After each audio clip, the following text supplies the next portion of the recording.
আজকে আমি বানাবো ভাইরাল ডিম রেসিপি। এতদিনে সবাই খেয়ে ফেলেছে, আমি বুঝি বাকি ছিলাম। অবশেষে আজকে আমি বানিয়ে ফেললাম ভাইরাল ডিম রেসিপি। আর এই রেসিপি বানানোর জন্য প্রয়োজন পেঁয়াজ কুচি, শসা কুচি, ধনেপাতা কুচি আর 4-5টা শুকনো মরিচ ভেজে নিয়েছি।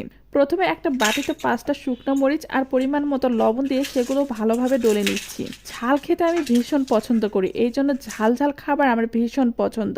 মরিচ ডলা হয়ে গেছে, এখন আমি এর ভিতরে দিয়ে দেবো কুচি করে রাখা পেঁয়াজ আর পরিমাণ মতো সরিষার তেল দিয়ে ভালোভাবে আবারও সবগুলো উপকরণ মিক্সড করে নিচ্ছি। এখন আমি এর ভিতরে দিয়ে দেবো কুচি করে রাখা শসা, ধনেপাতা আর সামান্য পরিমাণ বিট লবণ। সবগুলো উপকরণ দেওয়া হয়ে গেছে, এখন আমি সবগুলো উপকরণ আবারও ভালোভাবে মিক্সড করে নিব। সবগুলো উপকরণ আমার মিক্সড করে নেওয়া হয়ে গেছে। এই পর্যায়ে দিয়ে দিব তেঁতুলের চাটনি। আর হ্যাঁ, এর সাথে যদি টমেটো সস আর কাসুন্দি দেওয়া যেত তাহলে মশলাটা খেতে আরো মজা হতো। এখন আমি একটা ডিম হাতে নিয়ে মাছ বরাবর হালকা করে কেটে নিব।